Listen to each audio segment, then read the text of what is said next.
Viewers, welcome back once again. Punjab school Sikhya board exam 2023 class 8th का सब तो पहला पेपर जिहड़ा कि कल आने वाला पेपर है वो SST का है, यानी कि समाजिक विज्ञान का पेपर है। तो आपां इत्थे पूरी तरह सॉल्व क्वेश्चन पेपर इत्थे तुहानूं प्रोवाइड करवावांगे। ते मोस्ट इंपॉर्टेंट क्वेश्चन पेपर है, इहनूं चंगी तरह याद कर लिओ। तुहानूं किते भी इधर उधर लभण की लोड़ नहीं, मैं तुहानूं पूरा पेपर इत्थे सॉल्व करके इत्थे दवांगी ते तुहानूं नाल बोल के भी समझावांगी पढ़ावांगी। ते स्टार्ट करते हैं अज दी वीडियो। पहला क्वेश्चन जिहड़ा है, धरती का किन्ने प्रतिशत भाग पानी है? इसका आंसर है 71%। भूमि नूं मुख तौर पर किन्ने धरातली भागां विच वंडिया जा सकता है? 3 भागां विच। भारत विच सब तो वध चाह किस राज विच पैदा की जाती है? आसम। हेठ लिखियां विचों किहड़े तत्त खेतीबाड़ी नूं प्रभावित करते हैं? उपरोक्त सारे। हेठ लिखियां विचों किहड़ी फसल सोकाग्रस्त इलाके विच बीजनी चाहिदी है? उपरोक्त सारियां। भारत विच चक्रवातां नूं किहड़े नावां नाल जाणिया जांदा है? तूफान। पलासी की लड़ाई अंग्रेज़ों और किस नवाब के दरमियान हुई? नवाब सिराजुद्दौला के विचकार हुई सी। अंग्रेज़ों ते नवाब सिराजुद्दौला के विचकार हुई सी। उस तो बाद है रैयतवाड़ी प्रबंध कदों शुरू किया गया? 1820 ईस्वी में शुरू किया गया। नैक्सट है जी 9 नंबर क्वेश्चन। राणी लक्ष्मीबाई किस रियासत की राणी सी? झांसी की राणी सी। आंध्र प्रदेश राज दे समाज का पैगंबर किसनों कहा जाता है? वीर सलिंगम नूं। उस तो बाद 11 नंबर है, इंडियन नैशनल कांग्रेस की स्थापना किसने की? ते आंसर है जी A.O. ह्यूम ने। भगत सिंह और उसके साथियों को फांसी कदों दी गई? 23 मार्च 1931 नूं। नैक्सट वन इज दाज रोकू कानून कदों बनाया गया? 1931 नूं। ते अगले क्वेश्चन वाल वधदे हैं। अगला क्वेश्चन है जी 14वां नंबर, संविधान के किहड़े अनुच्छेद विच भारतीय नागरिकों को सुतंत्रतावां दित्तियां गईयां ने? ते अनुच्छेद 19 है इसदा आंसर। 15 नंबर क्वेश्चन, ये अधिकार सानू कोई भी धर्म अपनाउण, मन्नण, प्रचार करन अते धार्मिक स्थान बनाउण दी आज़ादी दिंदा है। इस अधिकार का नाम दसो। धार्मिक सुतंत्रता का अधिकार। तो उस तो बाद भाग ऐड़ा की वारी है। भूगोल पार्ट शुरू हो गया। इत्थे भूगोल पार्ट दे विच पहले नंबर ते वस्तुनिष्ठ क्वेश्चन, धरती दे हिलण की क्रिया नूं डैश कहंदे हन? भूचाल। संघना लावा डैश दे नेड़े ही जमना शुरू हो जाता है? निकास नली। तो उस तो बाद सही अते गलत के निशान लगाओ।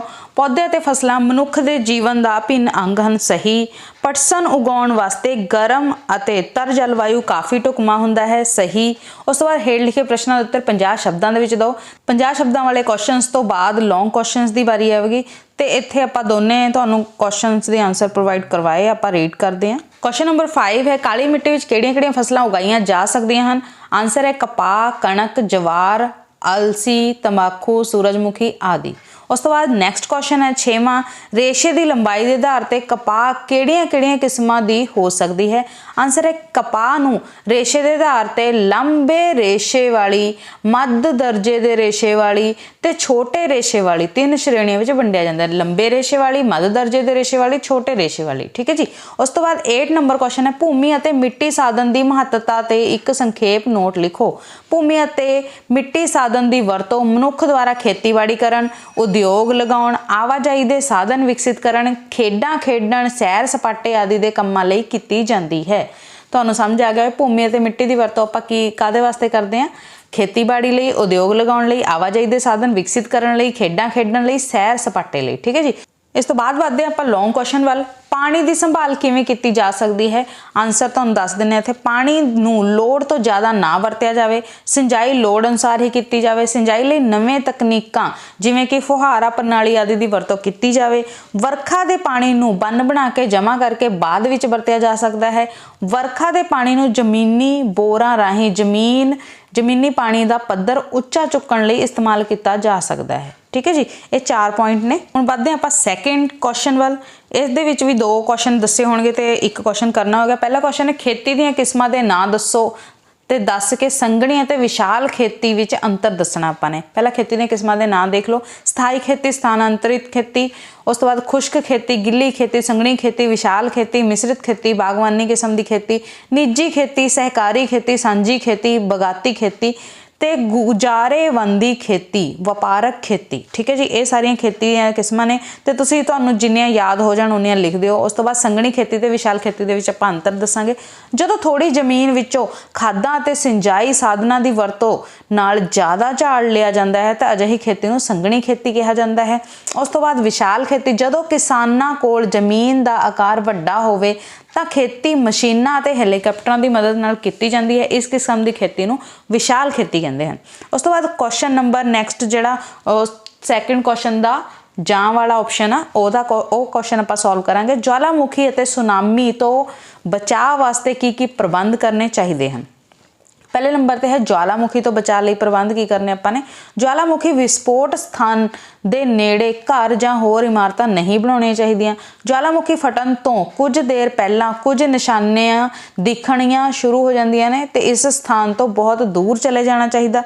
तो उस तो बाद किसी भी तरह के नुकसान की हालत विच सरकार नूं लोड़ींदी मैडिकल अते होर मदद लई तैयार रहना चाहिदा है। हुण आपां गल करदे हां सुनामी तो बचण लई किहड़े प्रबंध करने चाहिए।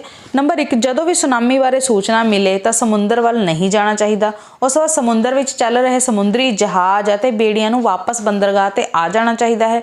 3 नंबर है, जेकर सुनामी बहुत तेजी नाल समुद्री तट वाल आ रही होवे ਤਾਂ ਤੱਟੀ ਇਲਾਕਿਆਂ ਵਿੱਚ ਰਹਿੰਦੇ ਲੋਕਾਂ ਨੂੰ ਉਹ ਜਗ੍ਹਾ ਛੱਡ ਕੇ ਕਿਤੇ ਦੂਰ ਹੋਰ ਸੁਰੱਖਿਅਤ ਜਗ੍ਹਾ ਤੇ ਚਲੇ ਜਾਣਾ ਚਾਹੀਦਾ ਹੈ। ਤੇ ਅਸੀਂ ਇਸ ਦੇ ਲੌਂਗ ਕੁਐਸਚਨ ਵੀ ਕਰ ਲੈਣੇ ਤੇ ਹੁਣ ਬਾਰੀ ਹੈ ਨਕਸ਼ੇ ਦੀ। ਤੁਸੀਂ ਦੇਖ ਸਕਦੇ ਹੋ ਭਾਰਤ ਦੇ ਨਕਸ਼ੇ ਵਿੱਚ ਹੇਠ ਲਿਖੇ 10 ਸਥਾਨਾਂ ਵਿੱਚ ਕੋਈ 7 ਸਥਾਨ ਭਰਨੇ ਆ ਤੇ ਮੈਂ ਤੁਹਾਨੂੰ 10 ਸਥਾਨਾਂ ਦੇ ਵਿੱਚੋਂ 7 ਸਥਾਨ ਭਰ ਕੇ ਦਿਖਾਵਾਂਗੀ ਮੈਪ ਦੇ ਵਿੱਚ। ਤੇ ਇਸ ਤੋਂ ਬਾਅਦ ਹੁਣ ਆਪਾਂ ਕਰਦੇ ਹਾਂ ਇਤਿਹਾਸ ਭਾਗ। ਇਤਿਹਾਸ ਭਾਗ ਦੇ ਵਿੱਚ ਸਭ ਤੋਂ ਪਹਿਲਾਂ ਵਸਤੂਨਿਸ਼ਟ ਪ੍ਰਸ਼ਨ ਆਣਗੇ ਤੇ ਇੱਥੇ ਆਪਾਂ ਸਟਾਰਟ ਕਰਦੇ ਹਾਂ ਖਾਲੀ ਥਾਵਾਂ ਭਰੋ ਤੋਂ। ਭਾਰਤੀ ਅਤੇ ਯੂਰਪੀਅਨ ਸੈਨਿਕਾਂ ਦੀ ਗਿਣਤੀ ਵਿੱਚ 2:1 ਦਾ ਅਨੁਪਾਤ ਡੈਸ਼ ਈਸਵੀ ਦੇ ਵਿਦਰੋਹ ਤੋਂ ਪਿੱਛੋਂ ਕੀਤਾ ਗਿਆ, 1857 ਈਸਵੀ ਦੇ ਵਿਦਰੋਹ ਤੋਂ ਪਿੱਛੋਂ। ਉਸ ਤੋਂ ਬਾਅਦ ਹੈ ਭਾਰਤੀ ਸੈਨਿਕਾਂ ਨੇ ਮੁਗਲ ਬਾਦਸ਼ਾਹ ਡੈਸ਼ ਨੂੰ ਆਪਣਾ ਬਾਦਸ਼ਾਹ ਐਲਾਨ ਕਰ ਦਿੱਤਾ, ਬਹਾਦਰ ਸ਼ਾਹ ਨੂੰ। ਉਸ ਤੋਂ ਬਾਅਦ ਸਹੀ ਜਾਂ ਗਲਤ। ਤੇ ਅੱਜ ਕੱਲ੍ਹ ਫੋਰਟ ਸੈਂਟ ਜਾਰਜ ਇਮਾਰਤ ਵਿੱਚ ਤਾਮਿਲਨਾਡੂ ਰਾਜ ਦੀ ਵਿਧਾਨ ਸਭਾ ਅਤੇ ਸਕੱਤਰੇਤ ਦੇ ਦਫ਼ਤਰ ਹਨ। ਸਹੀ ਜਾਂ ਗਲਤ? ਸਹੀ। ਨਾ ਮਿਲਵਰਤਨ ਅੰਦੋਲਨ ਅਧੀਨ ਮਹਾਤਮਾ ਗਾਂਧੀ ਜੀ ਨੇ ਆਪਣੀ ਕੇਸਰੇ ਹਿੰਦ ਉਪਾਧੀ ਸਰਕਾਰ ਨੂੰ ਵਾਪਸ ਕੀਤੀ। ਸਹੀ। ਉਸ ਤੋਂ ਬਾਅਦ ਹੈ ਜੀ 50 ਸ਼ਬਦਾਂ ਦੇ ਵਿੱਚ ਆਨਸਰ ਦੇਣਾ ਇਹਨਾਂ ਦਾ, ਚਾਹੇ 2 ਨੰਬਰ ਵਾਲੇ ਕੁਐਸਚਨ ਨੇ ਚਾਹੇ 3 ਨੰਬਰ ਵਾਲੇ ਕੁਐਸਚਨ ਨੇ ਤੇ ਇਹਨਾਂ ਦੇ ਤੁਹਾਨੂੰ ਮੈਂ ਆਨਸਰ ਪ੍ਰੋਵਾਈਡ ਕਰਵਾਏ ਨੇ। ਦੇਖਦੇ ਹਾਂ ਆਪਾਂ ਤੇ ਸਟਾਰਟ ਕਰਦੇ ਹਾਂ ਇਤਿਹਾਸ ਦੇ ਕੁਐਸਚਨ। ਪਹਿਲਾ ਕੁਐਸਚਨ ਹੈ ਸਰਕਾਰੀ ਦਸਤਾਵੇਜ਼ਾਂ ਤੇ ਨੋਟ ਲਿਖੋ। ਸਰਕਾਰੀ ਦਸਤਾਵੇਜ਼ਾਂ ਦਾ ਅਧਿਐਨ ਕਰਨ ਨਾਲ ਸਾਨੂੰ ਵੱਖ-ਵੱਖ ਭਾਰਤੀ ਅਤੇ ਵਿਦੇਸ਼ੀ ਤਾਕਤਾਂ ਦੇ ਆਪਸੀ ਵਿਵਹਾਰ ਅਤੇ ਕਿਸ ਤਰ੍ਹਾਂ ਅੰਗਰੇਜ਼ੀ ਤਾਕਤ ਨੇ ਭਾਰਤੀ ਤਾਕਤ ਨੂੰ ਆਪਣੇ ਅਧੀਨ ਕੀਤਾ ਬਾਰੇ ਜਾਣਕਾਰੀ ਮਿਲਦੀ ਹੈ। ਨੈਕਸਟ ਹੈ ਜੀ ਕੁਐਸਚਨ 1857 ਈਸਵੀ ਦੇ ਵਿਦਰੋਹ ਦੇ ਕਿਹੜੇ 2 ਰਾਜਨੀਤਿਕ ਕਾਰਨ ਸਨ? ਨਾਨਾ ਸਾਹਿਬ ਦੀ ਪੈਨਸ਼ਨ ਬੰਦ ਕਰਨਾ ਤੇ ਉਸ ਤੋਂ ਬਾਅਦ ਲਾਰਡ ਡਲਹੌਜੀ ਦੁਆਰਾ ਲੈਪਸ ਦੀ ਨੀਤੀ ਅਪਣਾਉਣਾ। ਇਹ 2 ਮੁੱਖ ਕਾਰਨ ਸੀਗੇ। ਠੀਕ ਹੈ ਜੀ, ਹੋਰ ਵੀ ਕਾਰਨ ਸੀ ਪਰ ਇੱਥੇ ਆਪਾਂ ਤੋਂ 2 ਪੁੱਛੇ ਗਏ ਤੇ ਆਪਾਂ 2 ਦੱਸਦੇ ਆ। ਉਸ ਤੋਂ ਬਾਅਦ ਹੈ ਲੈਪਸ ਦੀ ਨੀਤੀ ਕੀ ਸੀ? ਲੈਪਸ ਦੀ ਨੀਤੀ ਬਾਰੇ ਆਪਾਂ ਦੱਸਣਾ ਇੱਥੇ। ਲਾਰਡ ਡਲਹੌਜੀ ਨੇ ਭਾਰਤੀ ਰਿਆਸਤਾਂ ਨੂੰ ਅੰਗਰੇਜ਼ੀ ਸਾਮਰਾਜ ਵਿੱਚ ਮਿਲਾਉਣ ਲਈ ਲੈਪਸ ਦੀ ਨੀਤੀ ਅਪਣਾਈ। ਇਸ ਨੀਤੀ ਅਨੁਸਾਰ ਜਿਹੜੇ ਭਾਰਤੀ ਸ਼ਾਸਕਾਂ ਦੀ ਆਪਣੀ ਕੋਈ ਸੰਤਾਨ ਨਹੀਂ ਸੀ ਉਹਨਾਂ ਨੂੰ ਪੁੱਤਰ ਗੋਦ ਲੈਣ ਦੀ ਆਗਿਆ ਨਹੀਂ ਦਿੱਤੀ ਜਾਂਦੀ ਸੀ। ਮੌਤ ਪਿੱਛੋਂ ਉਸ ਦੇ ਰਾਜ ਨੂੰ ਅੰਗਰੇਜ਼ੀ ਸਾਮਰਾਜ ਵਿੱਚ ਸ਼ਾਮਲ ਕਰ ਲਿਆ ਜਾਂਦਾ ਸੀ। ਲਾਰਡ ਡਲਹੌਜੀ ਨੇ ਇਸ ਨੀਤੀ ਅਧੀਨ 17 ਉਸ ਤੋਂ ਬਾਅਦ ਸੰਬਲਪੁਰ, ਉਦੈਪੁਰ, ਝਾਂਸੀ ਆਦਿ ਕਈ ਰਿਆਸਤਾਂ ਨੂੰ ਅੰਗਰੇਜ਼ੀ ਸਾਮਰਾਜ ਵਿੱਚ ਸ਼ਾਮਿਲ ਕਰ ਲਿਆ। ਉਸ ਤੋਂ ਬਾਅਦ ਕੁਐਸਚਨ ਹੈ ਜੀ ਨੀਲ ਵਿਦਰੋਹ ਤੋਂ ਤੁਸੀਂ ਕੀ ਸਮਝਦੇ ਹੋ? ਨੀਲ ਦੀ ਖੇਤੀ ਕਰਨ ਵਾਲੇ ਕਿਸਾਨਾਂ ਨੇ ਵੱਧ ਲਗਾਨ ਲਗਾਉਣ ਵਿਰੁੱਧ ਵਿਦਰੋਹ ਕੀਤੇ। ਜਦੋਂ ਕਿਸਾਨਾਂ ਨੂੰ ਨੀਲ ਦੀ ਖੇਤੀ ਕਰਨ ਲਈ ਮਜਬੂਰ ਕੀਤਾ ਗਿਆ ਤਾਂ ਉਹਨਾਂ ਨੇ ਅੰਗਰੇਜ਼ ਕਾਸ਼ਤਕਾਰਾਂ ਦੀਆਂ ਫੈਕਟਰੀਆਂ ਤੇ ਹਮਲਾ ਕਰ ਦਿੱਤਾ। ਨੀਲ ਸੰਕਟ ਉਦੋਂ ਤੱਕ ਜਾਰੀ ਰਿਹਾ ਜਦੋਂ 20ਵੀਂ ਸਦੀ ਦੇ ਆਰੰਭ ਵਿੱਚ ਮੋਹਨਦਾਸ ਕਰਮਚੰਦ ਗਾਂਧੀ ਨੇ ਕਿਸਾਨਾਂ ਦੇ ਪੱਖ ਵਿੱਚ ਸਮਰਥਨ ਦਿੱਤਾ। ਇਸ ਤੋਂ ਬਾਅਦ ਵਧਦੇ ਹਾਂ ਨੈਕਸਟ ਕੁਐਸਚਨ ਵੱਲ। 19ਵੀਂ ਸਦੀ ਅਤੇ 20ਵੀਂ ਸਦੀ ਦੇ ਆਰੰਭ ਵਿੱਚ ਸਾਹਿਤ ਦਾ ਕੀ ਵਿਕਾਸ ਹੋਇਆ? ਆਨਸਰ ਹੈ ਜੀ ਇਸ ਸਮੇਂ ਦੌਰਾਨ ਬਿੰਕਮ ਚੰਦਰ ਚੈਟਰਜੀ ਨੇ ਆਨੰਦ ਮਠ ਨਾਵਲ ਲਿਖਿਆ। ਮੁਨਸ਼ੀ ਪ੍ਰੇਮਚੰਦ ਨੇ ਉਰਦੂ ਅਤੇ ਹਿੰਦੀ ਭਾਸ਼ਾਵਾਂ ਵਿੱਚ ਕਈ ਨਾਵਲ ਲਿਖੇ। ਠੀਕ ਹੈ ਜੀ, ਸਾਹਿਤ ਦੇ ਵਿੱਚ ਗੱਲ ਕਰਦੇ ਹਾਂ ਆਪਾਂ। ਰਵਿੰਦਰਨਾਥ ਟੈਗੋਰ, ਮੁਨਸ਼ੀ ਪ੍ਰੇਮਚੰਦ, ਯਸ਼ਪਾਲ, ਜਤਿੰਦਰ ਕੁਮਾਰ, ਕ੍ਰਿਸ਼ਨ ਚੰਦ ਆਦਿ ਨੇ ਪ੍ਰਸਿੱਧ ਲਘੂ ਵਾਰਤਾਲਾਪਾਂ ਲਿਖੀਆਂ। ਉਸ ਤੋਂ ਬਾਅਦ ਕਾਵ ਰਚਨਾ, ਨਾਟਕ ਅਤੇ ਸਿਨੇਮਾ ਦਾ ਬਹੁਤ ਵਿਕਾਸ ਹੋਇਆ। ਭਾਰਤੀ ਕਲਾਕਾਰਾਂ ਅਤੇ ਨਾਟਕਕਾਰਾਂ ਨੇ ਨਾਟਕ ਪੇਸ਼ਕਸ਼ ਵਿੱਚ ਪੱਛਮੀ ਅਤੇ ਪੂਰਬੀ ਸ਼ੈਲੀ ਨੂੰ ਇਕੱਠਾ ਕਰਨ ਦਾ ਯਤਨ ਕੀਤਾ। ਉਸ ਤੋਂ ਬਾਅਦ 4 ਨੰਬਰ ਹੈ, ਭਾਰਤ ਵਿੱਚ ਸਭ ਤੋਂ ਪਹਿਲਾਂ ਛਾਪਾਖਾਨਾ ਪੁਰਤਗਾਲੀਆਂ ਨੇ 1557 ਈਸਵੀ ਵਿੱਚ ਲਿਆਂਦਾ। ਕਈ ਤਰ੍ਹਾਂ ਦੇ ਅਖਬਾਰ ਛਪਣੇ ਸ਼ੁਰੂ ਹੋਏ। ਉਸ ਤੋਂ ਬਾਅਦ ਨੈਕਸਟ ਕੁਐਸਚਨ ਵੱਲ ਵਧਦੇ ਹਾਂ। ਕ੍ਰਾਂਤੀਕਾਰੀ ਅੰਦੋਲਨ ਤੇ ਨੋਟ ਲਿਖੋ। ਗਰਮ ਦਲ ਦੇ ਨੇਤਾਵਾਂ ਨੇ ਭਾਸ਼ਣ ਅਤੇ ਸਮੱਗਰੀਆਂ ਨਾਲ ਭਾਰਤ ਦੇ ਵੱਖ-ਵੱਖ ਹਿੱਸਿਆਂ ਵਿੱਚ ਕ੍ਰਾਂਤੀਕਾਰੀ ਅੰਦੋਲਨ ਸ਼ੁਰੂ ਹੋਇਆ। ਇਸ ਅੰਦੋਲਨ ਦੇ ਮੁੱਖ ਕੇਂਦਰ ਮਹਾਰਾਸ਼ਟਰ, ਬੰਗਾਲ ਅਤੇ ਪੰਜਾਬ ਸਨ। ਪੰਜਾਬ ਵਿੱਚ ਕ੍ਰਾਂਤੀਕਾਰੀ ਅੰਦੋਲਨ ਦੇ ਮੁੱਖ ਨੇਤਾ ਅਜੀਤ ਸਿੰਘ, ਪਿੰਡੀਦਾਸ, ਸੂਫੀ ਅੰਬਾ ਪ੍ਰਸਾਦ ਅਤੇ ਲਾਲ ਚੰਦ ਫਲਕ ਸਨ। ਇਹਨਾਂ ਦੀ ਅਗਵਾਈ ਹੇਠ ਕਈ ਹਿੰਸਕ ਕਾਰਵਾਈਆਂ ਕੀਤੀਆਂ ਗਈਆਂ। ਨੈਕਸਟ ਕੁਐਸਚਨ ਦੀ ਵਾਰੀ ਹੈ, ਭਾਰਤ ਛੱਡੋ ਅੰਦੋਲਨ ਕੀ ਸੀ?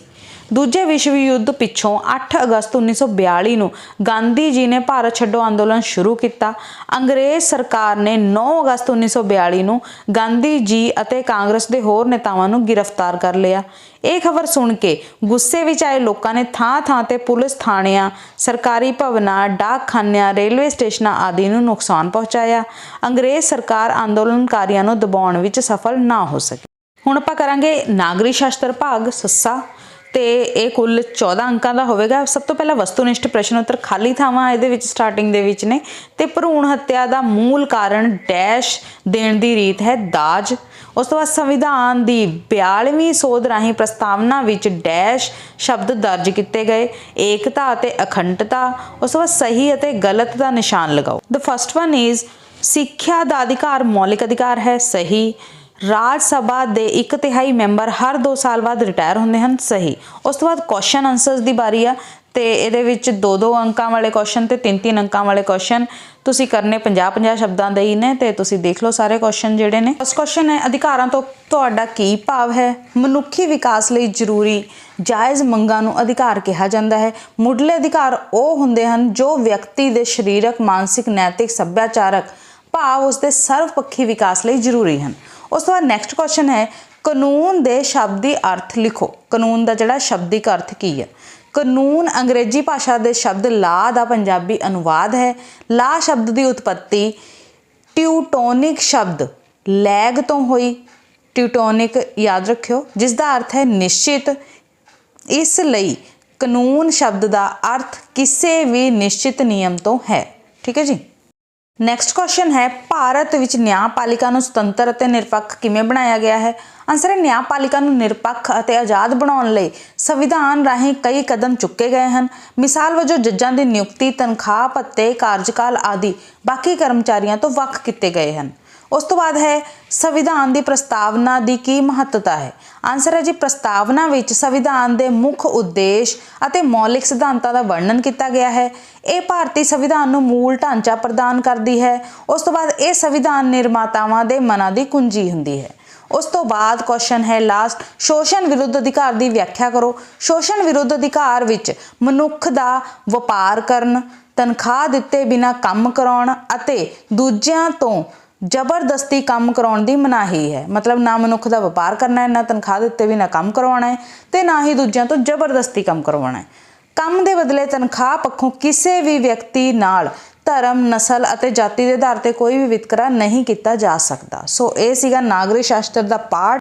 ਵੀਡੀਓ ਜੇਕਰ ਹੈਲਪਫੁਲ ਲੱਗੇ ਤਾਂ ਇਹਨੂੰ ਦਬਾ ਕੇ ਸ਼ੇਅਰ ਕਰਿਓ ਆਪਣੇ ਦੋਸਤਾਂ ਮਿੱਤਰਾਂ ਨਾਲ ਤਾਂ ਕਿ ਉਹ ਵੀ ਚੰਗੀ ਤਰ੍ਹਾਂ ਤਿਆਰੀ ਕਰ ਸਕਣ। ਤੇ ਜੇਕਰ ਮੈਪ ਵਰਕ ਤੁਹਾਨੂੰ ਸੋਲੂਸ਼ਨ ਚਾਹੀਦਾ ਹੈ ਤਾਂ ਮੈਨੂੰ ਕਮੈਂਟ ਮਾਧਿਅਮ ਦੇ ਵਿੱਚ ਜ਼ਰੂਰ ਦੱਸਿਓ।